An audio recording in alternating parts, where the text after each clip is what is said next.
অবশেষে দীর্ঘ নাটকীয়তা ও চরম অনিশ্চয়তার অবসান ঘটিয়ে নবম জাতীয় পে স্কেল ইস্যুতে নিজেদের আগের অবস্থান থেকে সরে এসেছে অন্তর্বর্তীকালীন সরকার। প্রিয় সরকারি চাকুরিজীবী ভাই ও বোনেরা, আজকের সকালের আপডেট নিউজে আপনাদের স্বাগতম। যারা আমাদের চ্যানেলে নতুন তারা এখনই চ্যানেলটি সাবস্ক্রাইব করুন, আর হ্যাঁ, অবশ্যই কমেন্ট করে জানাবেন আপনারা কে কোন জেলা থেকে আমাদের ভিডিওটি দেখছেন। তবে চলুন কথা না বাড়িয়ে আজকের সর্বশেষ সংবাদটি জেনে নিন।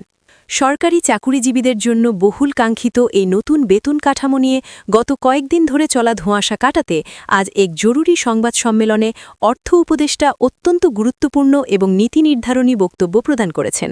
তিনি প্রকাশ্যে এবং দ্ব্যর্থহীন ভাষায় 2 দিন আগে সরকারের পক্ষ থেকে দেওয়া সেই বিতর্কিত বক্তব্যকে প্রত্যাখ্যান করেছেন, যেখানে বলা হয়েছিল যে পে স্কেল বাস্তবায়নের দায়িত্ব পরবর্তী নির্বাচিত সরকারের ওপর ছেড়ে দেওয়া হয়েছে। অর্থ উপদেষ্টা তার বক্তব্যে পরিষ্কার করেছেন যে আগের সেই তথ্যটি সঠিক ছিল না এবং সরকারের প্রকৃত অবস্থানের সঙ্গে তা সাংঘর্ষিক ছিল। এই ভুল বোঝাবুঝি এবং বিভ্রান্তি সৃষ্টি হওয়ার কারণে তিনি ব্যক্তিগতভাবে এবং সরকারের পক্ষ থেকে দুঃখ প্রকাশ করেছেন। তার এই ইউটার্ন বা অবস্থান পরিবর্তনের ফলে সারা দেশের লাখ লাখ সরকারি কর্মকর্তা ও কর্মচারীর মধ্যে স্বস্তির বাতাস বইতে শুরু করেছে। আজকের সংবাদ সম্মেলনে অর্থ উপদেষ্টা বলেন, গত কয়েকদিন ধরে পে স্কেল নিয়ে বিভিন্ন মহল থেকে যেসব কথাবার্তা শোনা যাচ্ছিল এবং সরকারের একজন উপদেষ্টা যে মন্তব্য করেছিলেন তা নিয়ে জনমনে, বিশেষ করে সরকারি প্রশাসনের অভ্যন্তরে তীব্র ক্ষোভ ও হতাশার সৃষ্টি হয়েছিল। সেই বিভ্রান্তি দূর করতেই আজকের এই সংবাদ সম্মেলন। তিনি বলেন, আমি স্পষ্ট করে বলতে চাই, নবম জাতীয় পে স্কেলের কার্যক্রম কোনোভাবেই বন্ধ করা হয়নি বা স্থগিত করা হয়নি, বরং এই কার্যক্রম এখনও পুরোদমে চলমান রয়েছে। সরকার অত্যন্ত গুরুত্বের সাথে বিষয়টি বিবেচনা করছে।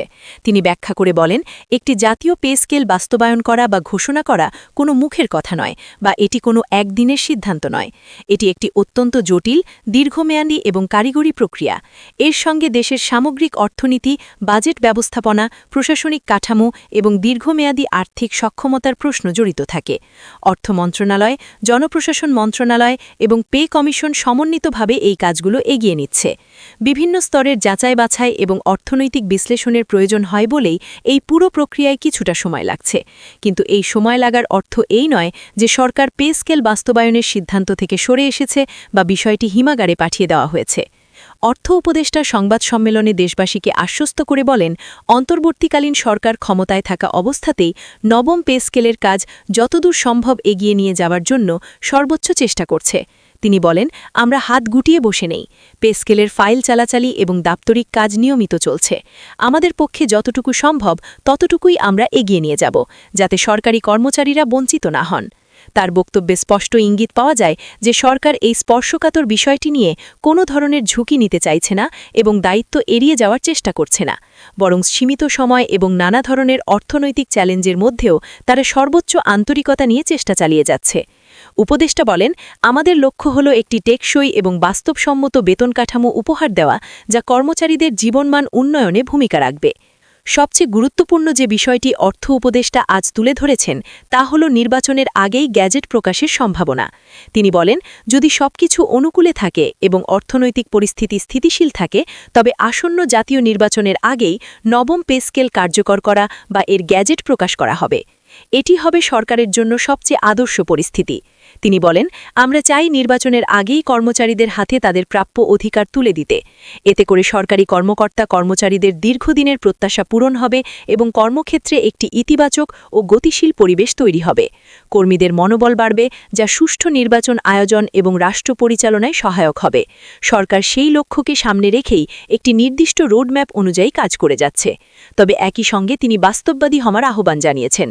তিনি বলেন, যদি কোনো অনিবার্য কারণে বা সময়ের অভাবে নির্বাচনের আগেই পে স্কেলের পুরো কার্যক্রম বা শতভাগ কাজ সম্পন্ন করা সম্ভব না হয়, তবে যতটুকু কাজ বাকি থাকবে সেই অসম্পূর্ণ অংশ নতুন নির্বাচিত সরকার এসে বাস্তবায়ন করবে। অর্থাৎ প্রক্রিয়াটি একটি চলমান ধারা হিসেবে অব্যাহত থাকবে। নবম পে স্কেল কোনোভাবেই বাতিল বা স্থগিত করা হচ্ছে না, বরং এটি সরকারের ধারাবাহিকতার মধ্যেই বাস্তবায়ন নিশ্চিত করা হবে। সংবাদ সম্মেলনে অর্থ উপদেষ্টা পে স্কেলের গ্যাজেট প্রকাশের বিষয়টিতে বিশেষ গুরুত্বারোপ করেন। তিনি জানেন যে কর্মচারীদের মূল দাবি হল গ্যাজেট। তিনি জানান, অন্তর্বর্তীকালীন সরকারের সময়েই নবম পে স্কেলের গ্যাজেট প্রকাশ করার জন্য তারা সর্বোচ্চ অগ্রাধিকার দিচ্ছেন, কারণ গ্যাজেট প্রকাশই হচ্ছে পে স্কেল কার্যকর হওয়ার সবচেয়ে গুরুত্বপূর্ণ আইনি ও চূড়ান্ত ধাপ। একবার যদি গ্যাজেট প্রকাশিত হয়ে যায় তবে নবম পে স্কেল কার্যকর হওয়ার পথ অনেকটাই পরিষ্কার হয়ে যাবে এবং বাস্তবায়নের ক্ষেত্রে আর বড় কোনো বাধা থাকবে না।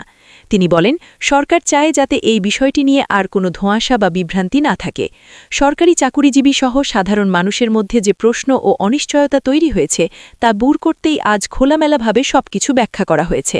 তিনি আবারও জোর দিয়ে বলেন, নবম জাতীয় পে স্কেল কার্যক্রম চলমান রয়েছে এবং সরকার এটি বাস্তবায়নে শতভাগ আন্তরিক ও প্রতিশ্রুতিবদ্ধ। এদিকে অর্থ উপদেষ্টার এই নতুন বক্তব্যের পর বিভিন্ন মহলে মিশ্র প্রতিক্রিয়া দেখা দিয়েছে। রাজনৈতিক ও অর্থনৈতিক বিশ্লেষকরা বলছেন, সরকারের এই নতুন অবস্থান বা আগের বক্তব্য থেকে সরে আসাটা মূলত সরকারি চাকুরিজীবীদের আন্দোলনের ফসল।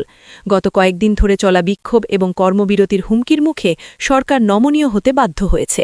বিশ্লেষকদের মতে আজকের এই ঘোষণা সরকারি চাকুরিজীবীদের জন্য কিছুটা হলেও স্বস্তির বার্তা নিয়ে এসেছে, কারণ গত কয়েকদিন ধরে নবম পে স্কেল নিয়ে যে চরম অনিশ্চয়তা ও হতাশা তৈরি হয়েছিল তাতে প্রশাসনের চেইন অফ কমান্ড ভেঙে পড়ার উপক্রম হয়েছিল।